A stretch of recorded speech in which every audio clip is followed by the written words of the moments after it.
Oui, Seigneur, nous voici encore ce matin réunis pour t'apporter ne serait-ce qu'une infime partie de la dette de reconnaissance que nous te devons pour nous avoir créés à ton image et à ta ressemblance, pour nous avoir recréés dans le Christ Jésus, le Fils unique de ton amour, de qui tu as rendu témoignage de ce qu'il est le Fils bien-aimé, en qui tu as déversé toute ton affection.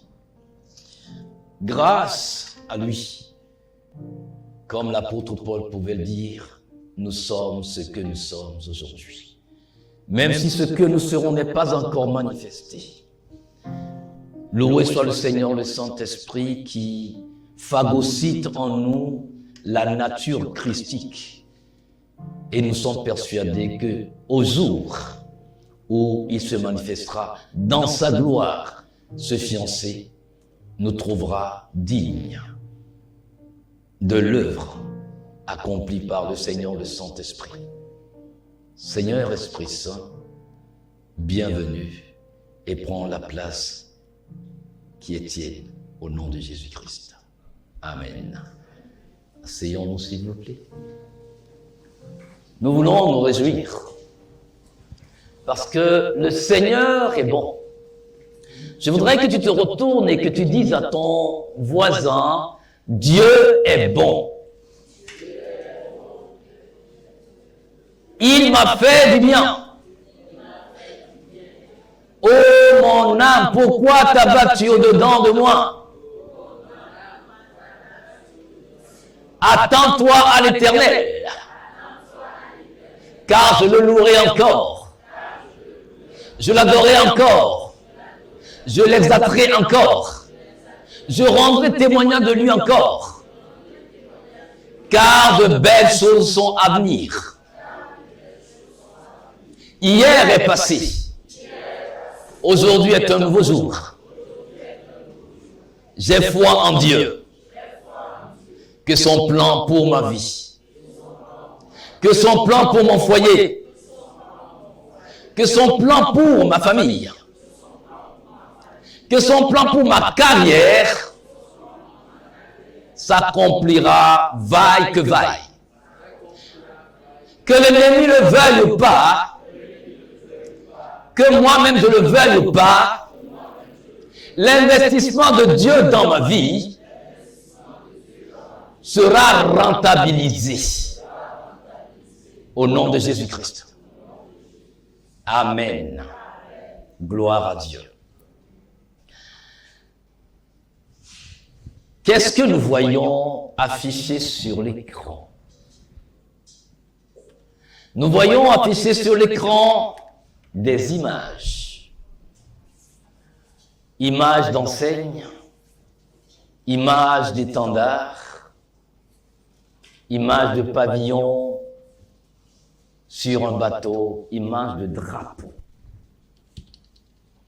Ce sont des symboles d'expression, d'existence, d'expression d'autorité, de victoire et de domination. Que ce soit l'enseigne, que ce soit l'étendard, que ce soit le pavillon, que ce soit le drapeau, ils sont connus sous le vocable bannière. Nous parlons de bannière. Et aujourd'hui, le Seigneur te confirme qu'il est ta bannière. Oui, un groupe a chanté. Enfin, une famille a chanté, la famille Arbour. Jésus est à moi, je suis à lui. Sa bannière, c'est l'amour.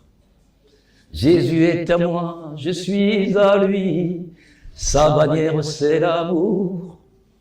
Jésus est à moi, je suis à lui. Sa bannière, c'est l'amour. Sa bannière, sur moi, c'est l'amour. Est-ce que Jésus-Christ est ta bannière. Si oui, pourquoi promènes-tu des regards inquiets? Si oui, pourquoi faiblis-tu? Si oui, pourquoi es-tu rempli d'amertume si sa bannière est synonyme d'amour? Pourquoi ton cœur produit-il du fiel au lieu du miel? La bannière du chrétien, la bannière du disciple de Christ, c'est le Seigneur lui-même. Nous allons voir ce que c'est qu'une bannière. Oui, ce sont des mots que nous lisons souvent et nous ne prenons pas la peine de consulter le dictionnaire pour savoir ce que ça signifie, la bannière.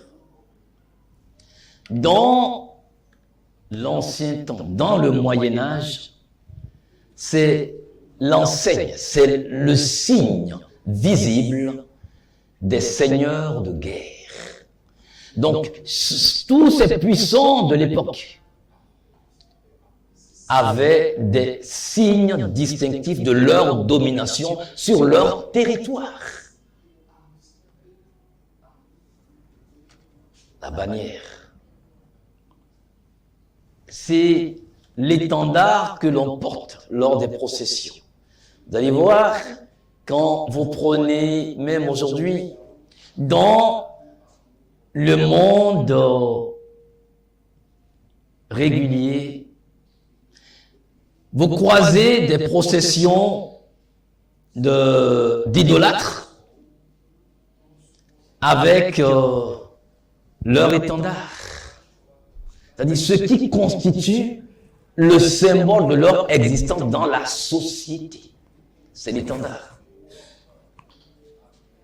Ils portent. Soit chez les idolâtres, c'est la couleur noire, blanc et rouge. Ouais. Tiens ça comme un drapeau. Ils sont devant. Oui, mais c'est leur étendard. C'est leur identité qu'ils ne cachent pas et qu'ils affichent fièrement. La bannière ne se cache pas.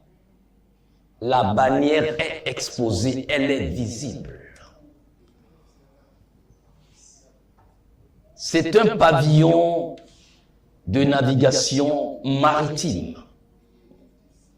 On parle de bateau battant pavillon, c'est-à-dire bateau qui est sous l'autorité d'un pays. On dit bateau battant pavillon togolais, battant pavillon français, pavillon américain, guadeloupéen, panaméen. Oui.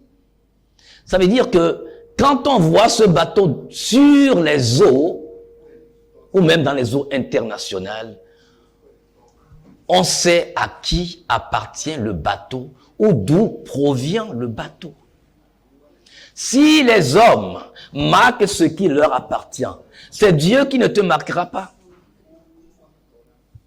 C'est Dieu qui ne mettra pas sa marque sur toi. Et il te dit que la marque visible de toi le chrétien, de moi le chrétien, c'est Jésus-Christ lui-même. La bannière, c'est le drapeau national. Le Togo a sa bannière. C'est le vert, jaune, vert, jaune, vert. Et l'étoile blanche dans un rouge carré. Et quand on voit ça, au milieu de tous les drapeaux du monde, un Togolais ne peut pas se tromper. Il sait que c'est sa bannière. C'est son identité. Et la bannière se porte avec fierté. C'est pour cela que même quand vous prenez les athlètes, quand ils remportent une course, par exemple, un trophée, à la fin de la course, on leur tend quoi? Le drapeau de leur pays dont ils se couvrent. Donc ce drapeau constitue pour lui une protection, mais une fierté nationale. Jésus-Christ, ma bannière. Quel est le message qu'envoie une bannière? J'ai commencé déjà par en parler. Elle affirme mon identité. Le drapeau togolais est mon identité. Je n'ai pas besoin de trop parler. Mais si je suis dans un pays et que quelqu'un ne sait d'où je viens, et s'il connaît les drapeaux du monde, et qu'il vient chez moi dans mon salon, et qu'il voit ce drapeau, ça suffit. Je n'ai pas besoin de parler. Il saura mon identité.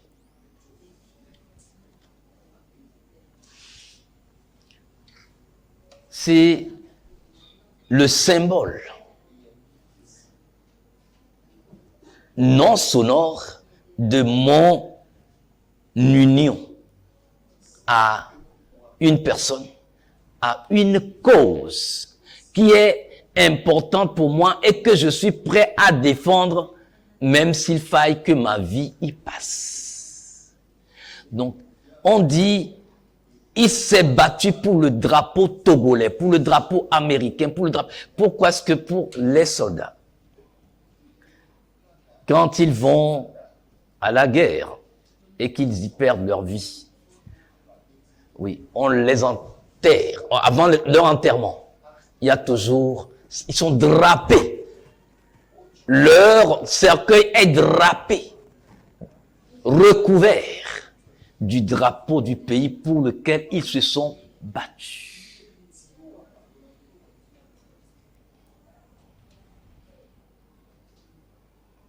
Imaginez un seul instant qu'un soldat prenne le drapeau togolais, qu'il le jette par terre et commence par piétiner.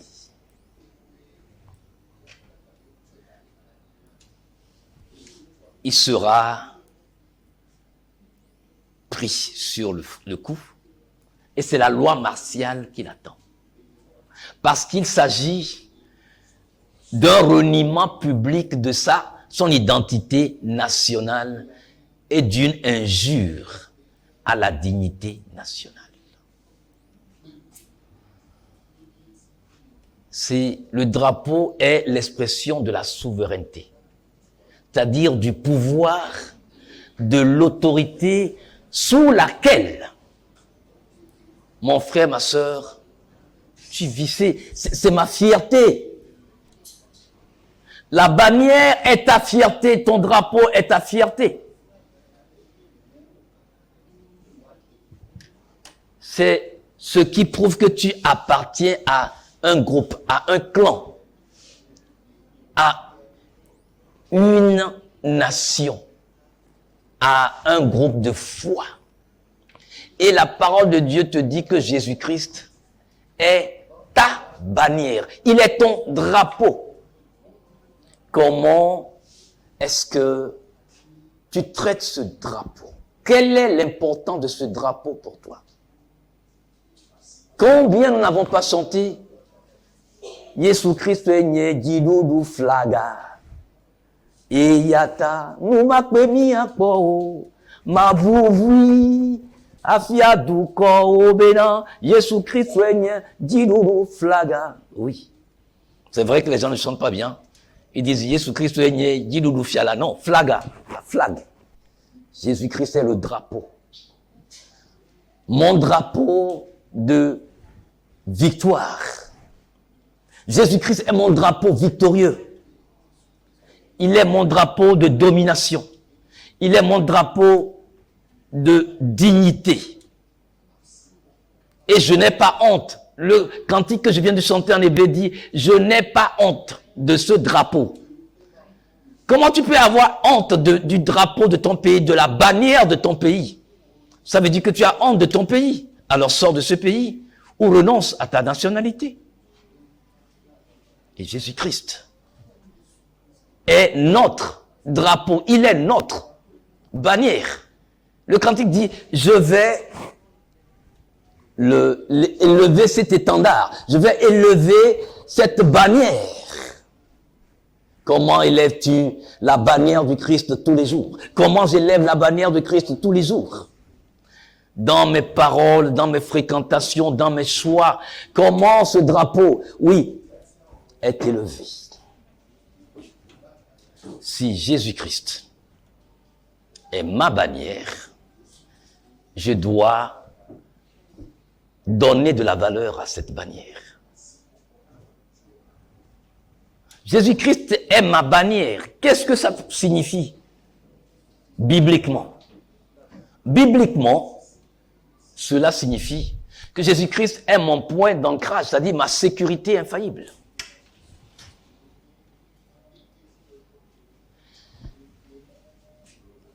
Avant d'aller plus loin, à supposer que quelqu'un ait commis une bévue et que les forces spéciales togolaises lui courent après. Une course-poursuite folle à bord de véhicules et que ce monsieur arrive à franchir la barre de la clôture de l'ambassade des États-Unis, les soldats togolais, l'armée togolaise s'arrête au portail, elle ne peut pas rentrer. Parce que quoi? Elle a vu la bannière étoilée, c'est-à-dire le drapeau qui flotte sur le bâtiment de l'ambassade. C'est un autre territoire. On ne peut pas. Tu poursuis quelqu'un. La personne franchit la frontière Togo-Ghana. Les soldats togolais doivent s'arrêter là. Ils ne peuvent plus continuer. Parce que s'ils le font, c'est une violation de territoire. Et c'est toute une affaire internationale qui va se mettre en place. Comprenez ça, mon frère. Est-ce que tu comprends ça? Que Jésus-Christ constitue pour toi une sécurité infaillible. Une autorité à laquelle tu dois te soumettre. Il dit qu'il est ta bannière. Il est ton drapeau. Que tu dois arborer tout le temps. Ça doit flotter au vent.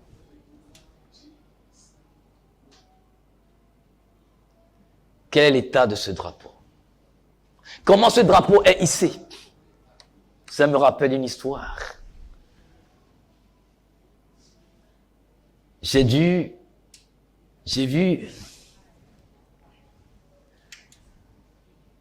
on a hissé le drapeau togolais, mais on l'a hissé à l'envers. La partie étoilée s'est retrouvée en bas. J'ai dû approcher les personnes, ce sont des autorités. Je leur ai dit, écoutez, le drapeau a été mal hissé. Et le gars a regardé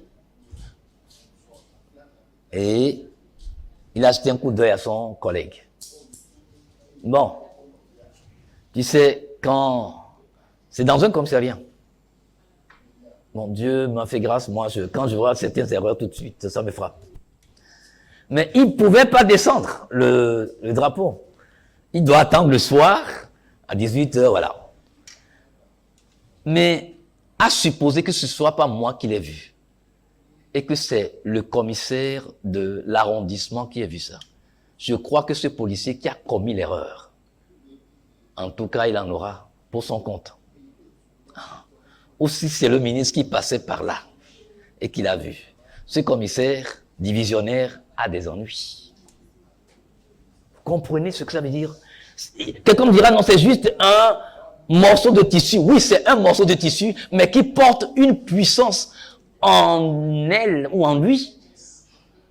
Et cette puissance est telle que quand cette puissance se déplace ou quand elle est hissée, pourquoi quand il y a montée des couleurs, vous êtes obligé de vous mettre au garde à vous? Oui. Tu ne peux pas dire, oh non, mais on te prend, on te coffre. On va t'enfermer. Peu importe qui tu es. Tu peux être puissamment ou dangereusement, on va t'enfermer. Parce qu'il s'agit de la dignité nationale que tu es en train de bafouer. Si sur le plan humain, il y a ça, crois-tu que ce serait différent sur le plan spirituel? Jésus-Christ, ma bannière, signifie qu'il est l'autorité suprême de qui je dépends. Ça veut dire, je ne reçois d'ordre que de lui. Donc si ce qu'on me demande de faire n'est pas en contradiction avec l'autorité du Christ, je dois le faire. C'est quand c'est en contradiction avec son autorité que je suis prêt à donner ma vie pour le nom que je défends. La foi que tu défends en Christ est ta bannière. Qu'est-ce que tu en as fait? Ça veut dire que le pouvoir, l'autorité de qui émane ton existence, c'est-à-dire esprit, âme et corps, c'est le Christ Jésus. Quand je dis qu'il est ma bannière, il est celui qui est mon existence, esprit, âme et corps. Toute ma personne, la complétude de mon être, c'est l'autorité de Christ qui gère. Ce n'est plus moi qui vis.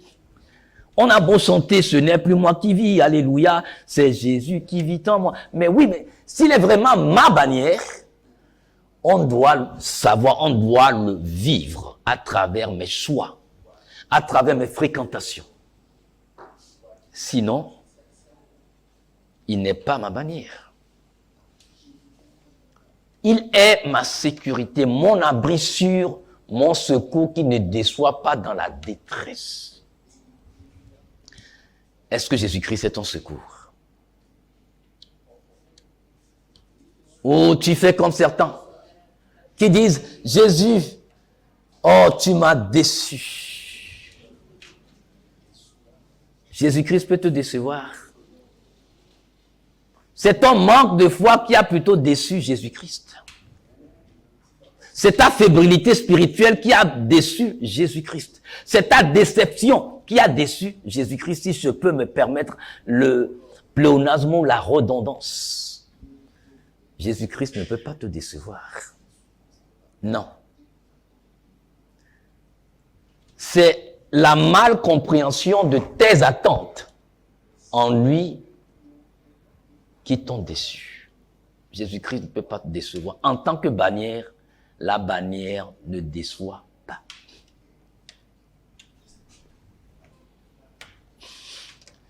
En tant que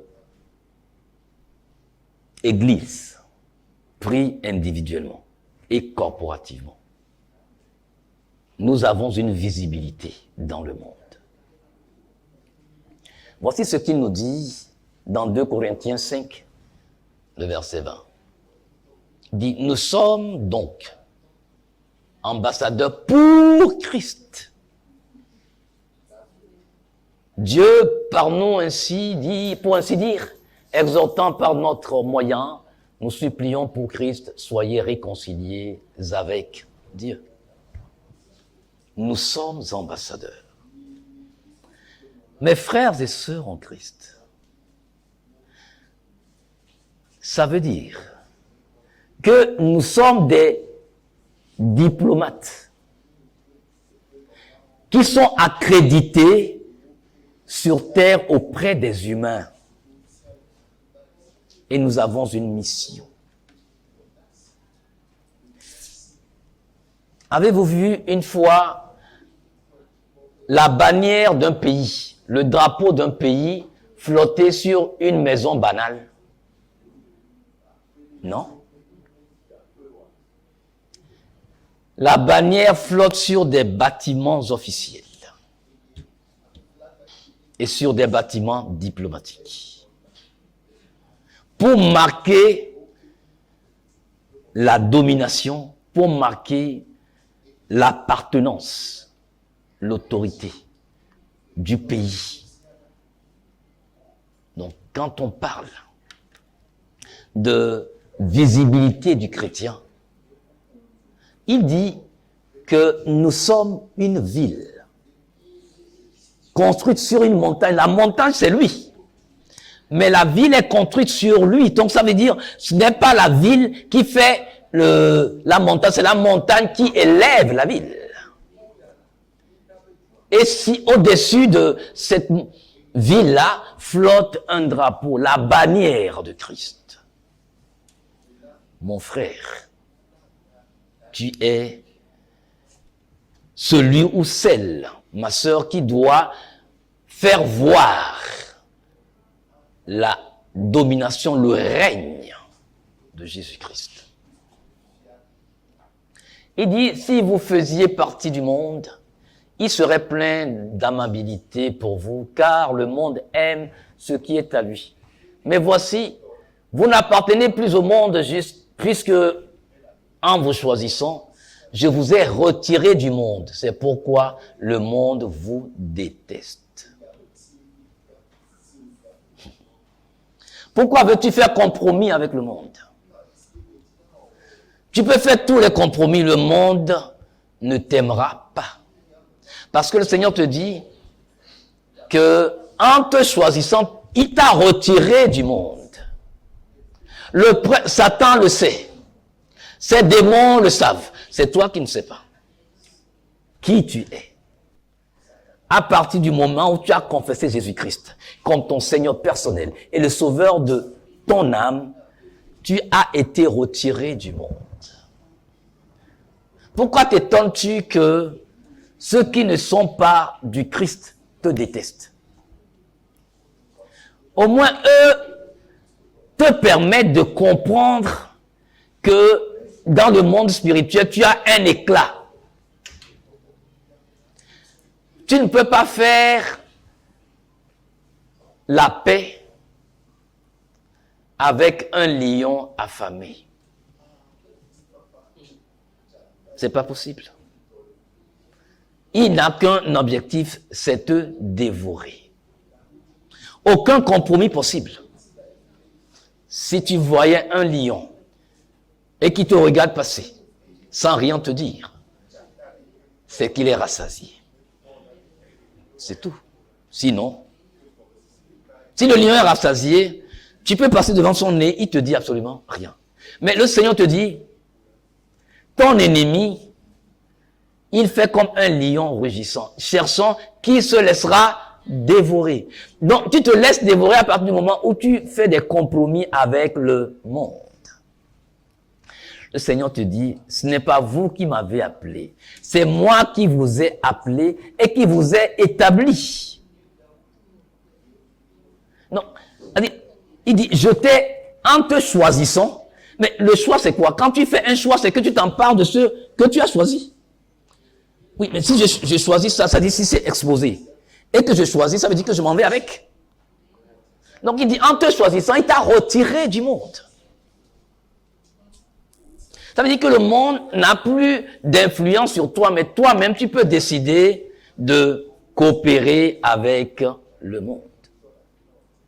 Sinon, pourquoi te dirais-tu qu'il t'a donné le pouvoir de marcher sur les serpents, les scorpions et sur toute la puissance de l'ennemi et que rien ne pourra te nuire?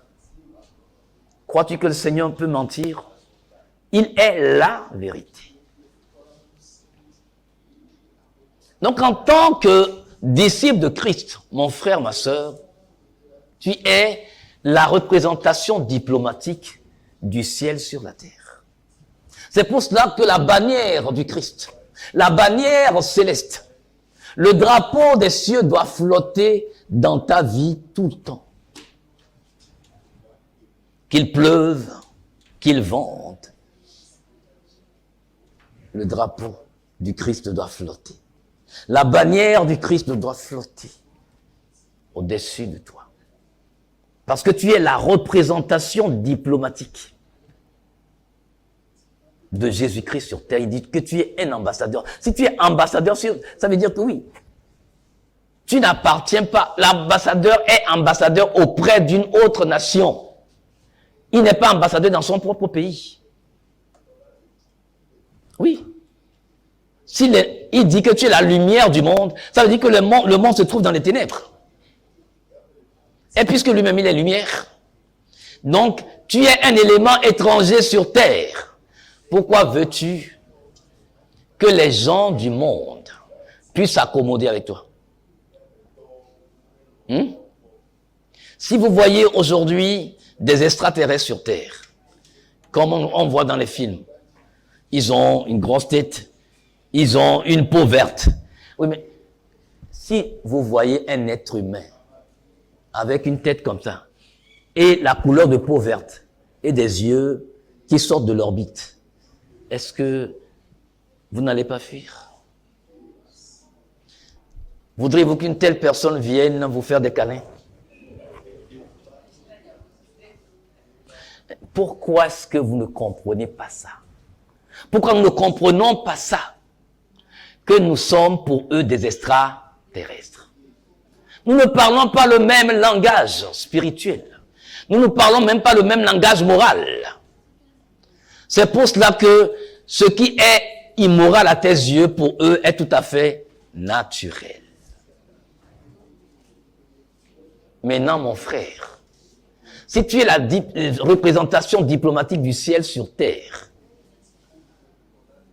c'est un peu comme si on a placé le drapeau du Togo sur ta tête, partout où tu passes. Mais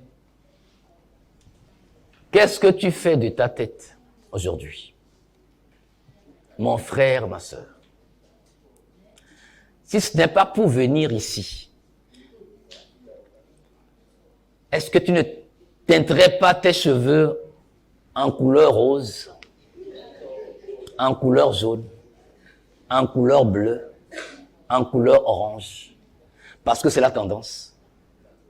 Vous savez, quand nous parlons de la vie éternelle, Dieu a tant aimé le monde qu'il a donné son Fils, afin que quiconque croit en lui ne périsse point, mais qu'il ait la vie éternelle. La vie éternelle, ce n'est pas la vie dans l'éternité. C'est-à-dire, c'est l'éternité qui s'est invitée dans ma vie de tous les jours.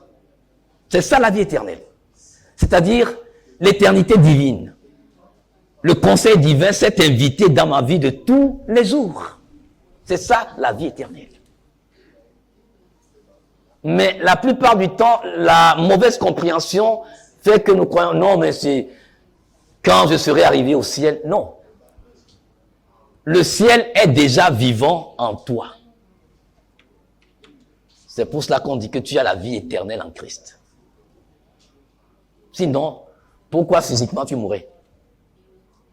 Si Dieu a donné son Fils, il a tellement aimé le monde qu'il a donné son Fils, ça fait que quiconque croit en lui ne périsse point, mais qu'il ait la vie éternelle. Si c'est la vie, si c'est la vie qui ne finit pas, ça veut dire que tu ne devrais plus mourir.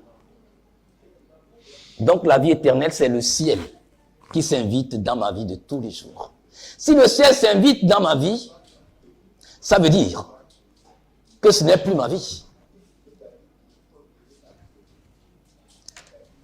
Si vous prenez un autre exemple, cette salle dans laquelle nous nous retrouvons pour célébrer notre foi commune en Jésus-Christ. Si un jour, on décide de louer cette salle, par exemple, au consulat de la Grande-Bretagne, croyez-vous que nous aurons encore accès à ça comme nous le voulons? Les choses doivent être faites selon la couronne royale britannique dans la salle ici. Est-ce que j'ai menti? Ça va être décoré selon le goût de la couronne royale britannique. Les meubles et tout, tout va être fait comme ça. Maintenant, je dis que que tu es la représentation, c'est-à-dire le bâtiment diplomatique de Dieu sur terre. Et avec quoi est-ce que tu peins l'intérieur de ce bâtiment? Avec quoi tu décores l'intérieur de ce bâtiment? Vous savez, il y aura déception. Il y aura beaucoup de déception quand le Seigneur Jésus-Christ reviendra. Parce que, je dirais 80 à 90% des chrétiens que nous sommes ne comprenons rien à ce que c'est que cette vie éternelle, malheureusement. Nous ne comprenons rien à rien. Pour nous, la vie de disciples de Christ, la vie de l'Église, c'est comme une association. Non, c'est pas une association. C'est pas un groupe. C'est une dynamique de vie permanente en connexion avec l'Esprit de Dieu.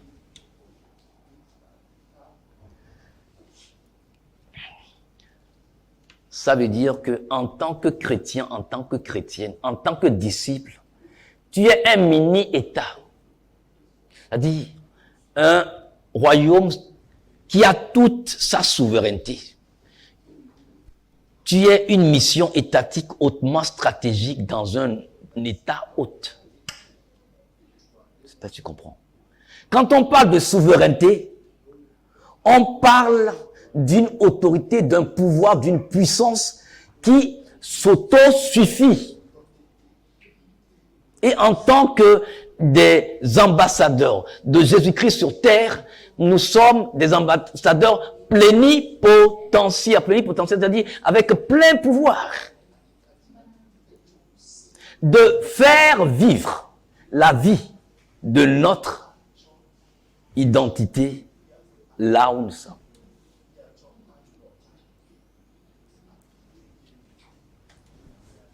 Tu es les cieux sur la terre.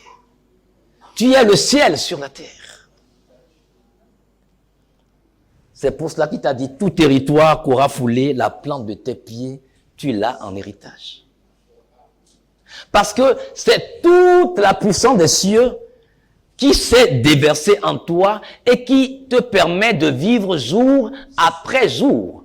Donc, si c'est Dieu qui a créé les cieux, la terre, et c'est vrai, et qu'il a donné la terre aux êtres humains, si c'est ce Dieu-là qui est en toi, ça veut dire que tu es une partie du ciel sur terre. Et partout où tu es, c'est le ciel qui est.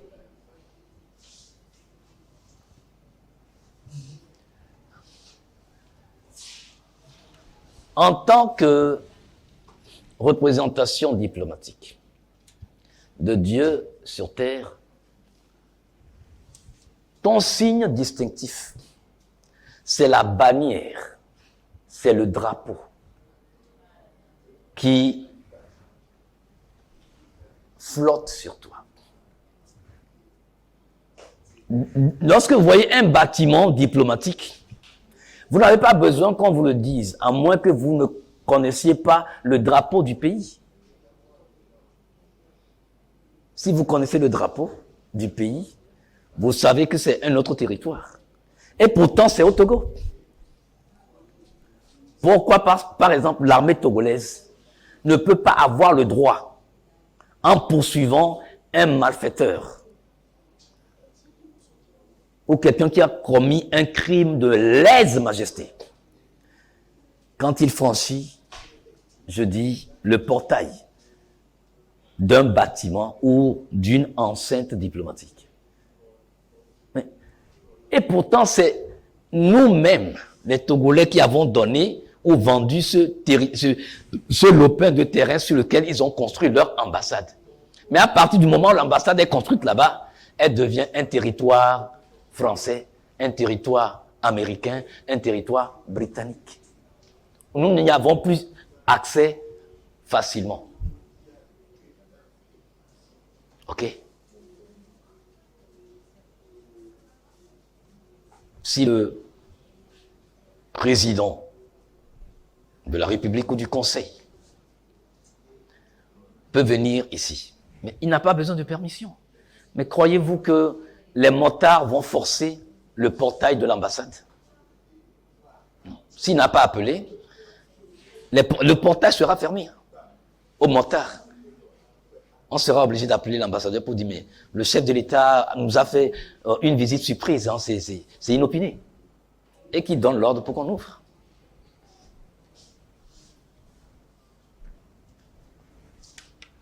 Est-ce que tu comprends ça? Tu comprends que tu es une personne imposante spirituellement.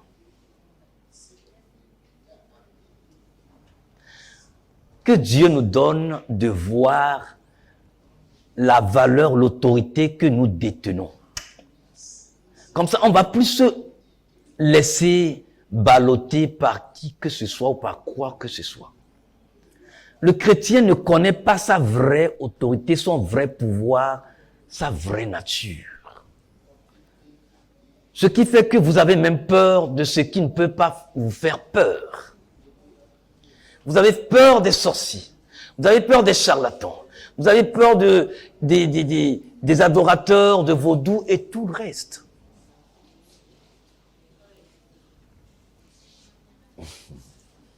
Mon frère, en tant qu'ambassadeur, représentation diplomatique de Dieu sur terre, je voudrais te donner les 5 principales fonctions d'une ambassade. Quand il te dit que tu es ambassadeur pour Christ, quelles sont tes fonctions? Les 5 principales fonctions de l'ambassade, c'est de représenter ton pays. Est-ce que je représente valablement les cieux sur terre? Si tu le comprends ainsi, mon frère, tu sais le poids moral, le poids spirituel, le poids psychologique et même psychique qui pèse sur toi. Tu vas calculer tous tes mouvements. Tu vas calculer toutes tes paroles. Tu vas calculer ton habillement. Tu vas calculer tes fréquentations. Même ce que tu peux appeler des blagues, tu vas les calculer. Tu vas les calculer. Parce que tout est pesé. En tant qu'autorité, tout ce que tu dis est pris au sérieux. Ça veut dire que toi-même, tu dois te prendre au sérieux. Deuxième fonction, c'est protéger les intérêts de son pays et de ses citoyens. Est-ce que tu protèges les intérêts du royaume céleste? Est-ce que tu protèges tes frères et sœurs en Christ? Quelqu'un disait, à raison d'ailleurs, que l'Église est la seule armée qui achève ses blessés sur le champ de bataille. Oh, tu as appris ce qu'Ézéchiel encore a fait. Et puis, on met des couches. On en remet des couches, des couches. Pourquoi tu ne défends pas ton frère, tu ne défends pas ta sœur? Protéger les intérêts du royaume. Ton frère est un intérêt du royaume. Ma sœur est un intérêt du royaume, là.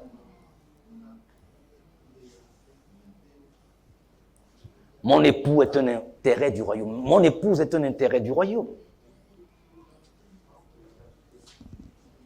Ce pasteur qui déconne est un intérêt du royaume parce que c'est la dignité du royaume qui est en jeu.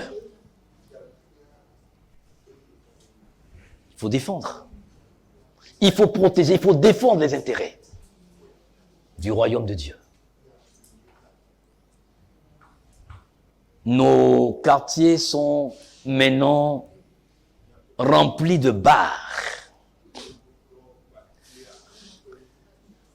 Le royaume, même les intérêts du royaume sont menacés là.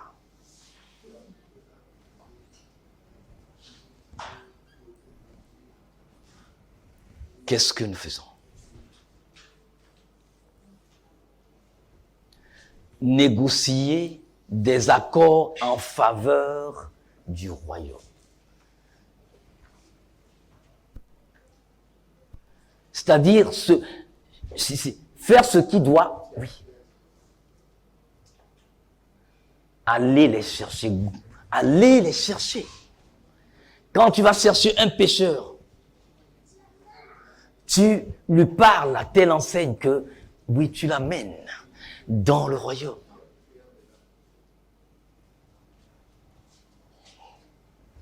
Et informer le gouvernement, ça veut dire qu'en tout temps, je dois être en connexion avec le ciel.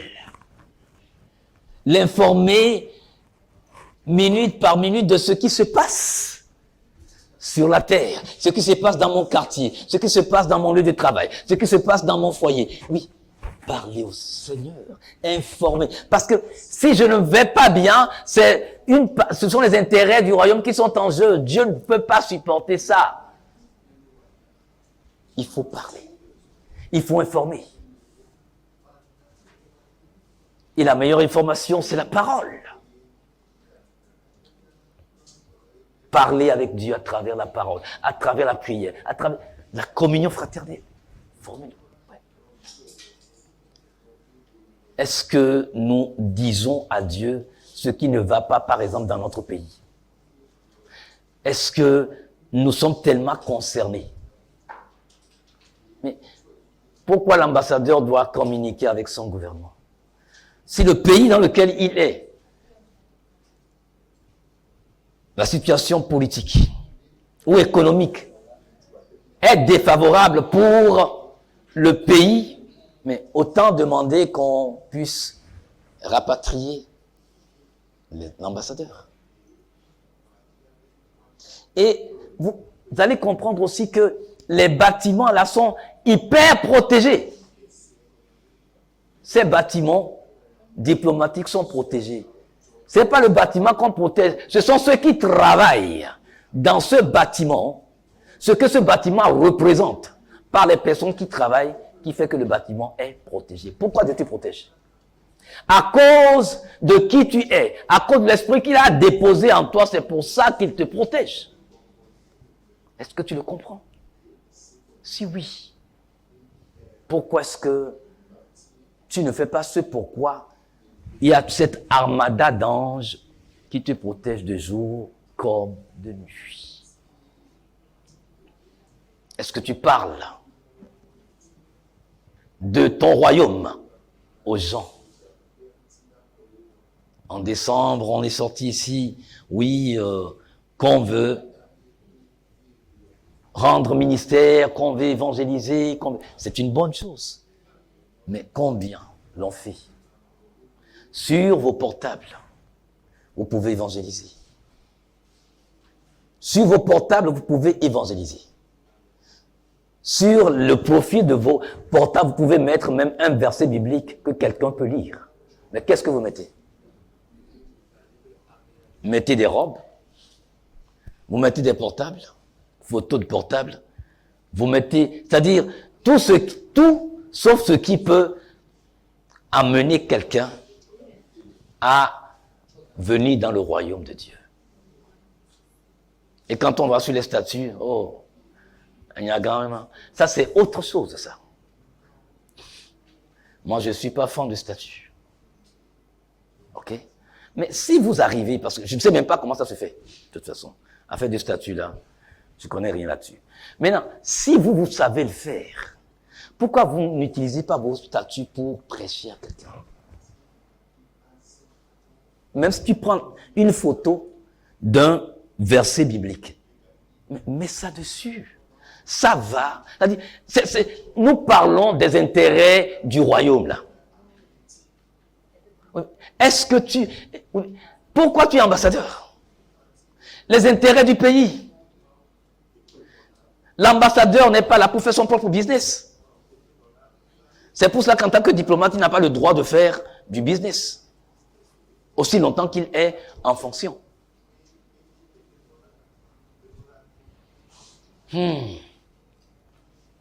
Et promouvoir les échanges culturels, économiques et scientifiques. Comment est-ce que nous faisons la promotion de la culture, de la parole de Dieu dans le monde, dans nos entourages ou dans nos environs? Comment nous faisons la promotion de la culture du ciel? La meilleure manière de le faire, c'est ta vie, hein? C'est ma vie. Hein? Les gens n'ont pas besoin que tu leur parles. Hein? Si Jésus-Christ est ta bannière, tu as aussi la bannière de Christ. Est-ce que le drapeau parle? Le drapeau ne parle pas, mais quand on le voit, il dit tout. C'est un concentré de symboles par les couleurs, par tout ce qui concerne le drapeau, tout ce avec quoi le drapeau a été conçu. C'est un concentré d'histoire, un concentré de symboles, et qui doit se transmettre de génération en génération. C'est un signe de marquage d'un territoire. Le drapeau veut dire c'est mon territoire. Les hommes ont planté des drapeaux partout. Avez-vous un territoire qui n'est pas marqué par un drapeau? Pourquoi le Danemark ne veut pas laisser le Groenland à Trump? Parce que c'est son territoire à lui. Il a marqué de son drapeau. Les hommes ont été jusqu'à planter des drapeaux sur la Lune. Les Américains ont 6 drapeaux sur la Lune. Entre 69 et 72, lors des différentes missions Apollo 11 jusqu'à Apollo 17, ils ont planté sur la Lune des drapeaux pour dire non, non. Mais nous sommes les premiers qui sommes arrivés sur la Lune. Même si la Convention internationale dit que aucun pays ne peut s'approprier la Lune, mais ils sont les premiers à aller quand même. Et ils ont marqué ça par un drapeau qui existe encore aujourd'hui.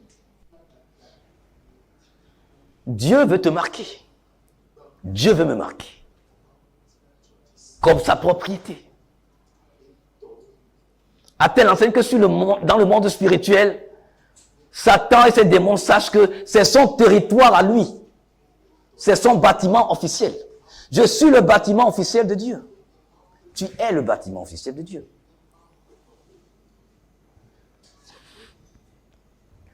Nous allons voir terminer avec quelques privilèges d'une ambassade.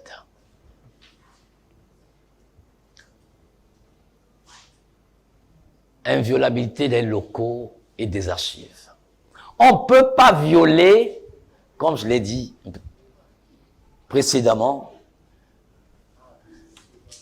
les locaux, c'est-à-dire les bureaux d'une ambassade. Les archives aussi ne peuvent pas être violées. Parce que les locaux, les archives, les documents et les correspondances de l'ambassade sont inviolables. La parole de Dieu est inviolable. C'est notre archive vivante. Mais comment est-ce que nous traitons cette parole? Pour qu'elle ne soit pas... Nous-mêmes, nous violons cette parole par le fait que nous allons à l'encontre de ce que la parole dit. C'est normal que d'autres puissent violer cette parole. C'est qu'en tant que des ambassadeurs de Jésus-Christ sur terre, nous jouissons d'une immunité juridictionnelle. Ça veut dire quoi? Que les agents diplomatiques ne peuvent pas être arrêtés ou détenus par l'État hôte et bénéficient de l'immunité pénale, civile et administrative. Il dit, il a donné des ordres aux anges te concernant, afin qu'ils te portent sur leurs ailes, de peur que ton pied ne heurte contre une pierre. Donc en réalité, tu es protégé contre tous les assauts de l'ennemi. Spirituellement, Dieu constitue pour toi une barrière infranchissable. Si ta vie est menacée, rappelle à l'ennemi, rappelle à Satan que tu jouis d'une immunité juridictionnelle en tant qu'ambassadeur de Jésus-Christ sur terre. Si tu connais tes droits, on ne va pas te marcher dessus physiquement et spirituellement. C'est faux. À moins que tu ne connaisses pas tes droits.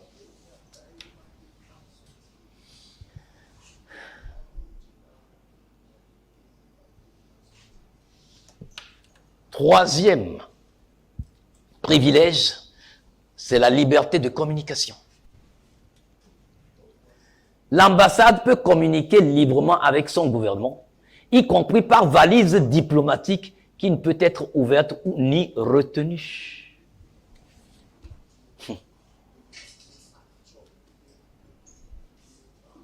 Donc, on peut museler l'Église, mais la parole de Dieu continuera toujours pas être prêchée.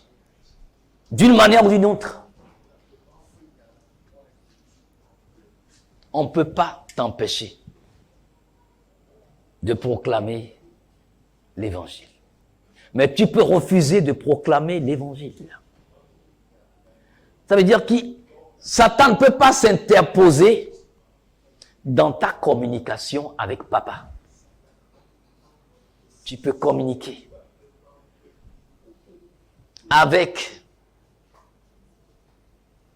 la prière, en priant avec ton intelligence. Tu peux communiquer aussi avec la valise diplomatique, en parlant en langue. Quand on parle en langue, oui, la parole de Dieu nous a fait comprendre que celui qui parle en langue ne s'adresse pas aux hommes ni aux esprits, mais il s'adresse à Dieu et c'est Dieu seul qui le comprend. Donc, c'est notre valise diplomatique. Arriver quelque part. Quand l'importance est telle, ceux qui ont reçu le baptême dans le Saint-Esprit commencent par parler ce langage que Satan ne peut pas comprendre. Il va entendre le son, mais ils ne comprendront rien. C'est un langage codé entre l'Esprit de Dieu et toi. C'est pour cela qu'il est dit, priez pour que vous receviez la promesse, car elle a été faite à tout le monde. Oui. Pourquoi est-ce que tu ne pries pas? Tu n'as pas besoin de comprendre ce que tu es en train de dire quand tu pries en langue, mon frère, ma soeur. Tu n'as pas besoin de savoir. Non, tu n'as pas besoin de comprendre. On dit, tu ne t'adresses pas aux hommes. Donc, quand je prie en langue, je n'ai pas besoin de comprendre ce que l'Esprit dit. Puisque ce n'est pas des soupirs inexprimables. C'est un langage diplomatique, l'information est tellement importante qu'on met ça dans une valise diplomatique qu'on ne peut pas ouvrir, qu'on n'a même pas le droit d'ouvrir. Si c'est destiné au chef d'État, c'est à lui qu'il faut remettre main à main, c'est lui qui doit ouvrir. Vous êtes dotés de privilèges, de puissance, de pouvoir que vous n'utilisez pas. Ah oui. Si le parler en langue n'était pas important, pourquoi le Seigneur Jésus-Christ aurait dit à ses disciples, allez attendre à Jérusalem, dans la chambre haute, et vous serez revêtus de puissance. Oui. Certains, vous êtes baptisés dans le Saint-Esprit. Mais malheureusement, vous ne comprenez pas que le parler en langue est comme toute langue que nous parlons sur terre. La langue s'enrichit avec de nouveaux vocabulaires. Certains, c'est occasionnellement qu'il leur arrive de parler en langue. L'apôtre Paul dit, dans mon culte privé, je prie en langue plus que vous tous. C'est Paul qui dit, le grand Paul. Et toi, tu dis non. Oh bon, c'est... Oh, de temps en temps, bon, c'est... Mais laisse-toi conduire par l'Esprit. La protection de ta dignité. L'État qui abrite l'ambassade, c'est-à-dire l'État hôte, a le devoir de prendre des mesures pour empêcher toute atteinte à la personne, à la liberté ou à la dignité des agents diplomatiques. Ok. Donc Dieu veille à ce que aucun malheur ne t'arrive et qu'aucun fléau ne s'approche de ta demeure. Les cieux l'imposent à la terre. L'univers, le cosmos est dans l'obligation de composer avec Dieu pour ton bien-être. Mais il faut que tu communiques avec le gouvernement. Tu communiques avec le gouvernement céleste pour exprimer tes besoins. Tu communiques pas, tu pries pas. Comment tu veux que ça se fasse? Jésus-Christ a déjà garanti sa sécurité, son bien-être, ses bénédictions. Et s'il est ta bannière, et je crois qu'il l'est, parce que tu as compris maintenant ce que ça veut dire, la bannière, je veux que, en tant que représentation diplomatique spirituelle du ciel sur terre, mon frère, ma sœur, que ce drapeau hissé puisse flotter 24 heures sur 24. Sur ces bâtiments, quand on met ces drapeaux-là, on hisse ces drapeaux, on les enlève le jour où l'ambassade n'est plus. C'est pas tous les matins qu'on hisse ce drapeau. C'est hissé une bonne fois pour toutes. Le drapeau qui est hissé à l'intérieur de l'ambassade, on peut le hisser matin et soir. Mais ce qui est comme drapeau qui flotte sur le bâtiment, le jour où on a inauguré l'ambassade, ça reste là. Ce drapeau doit rester à sa place et flotter. Que tu pleures haut, ça flotte. Que tu ris haut, ça flotte. Que tu sois content haut, ça flotte. Jésus-Christ, ta bannière, sera ton avant et ton arrière-garde.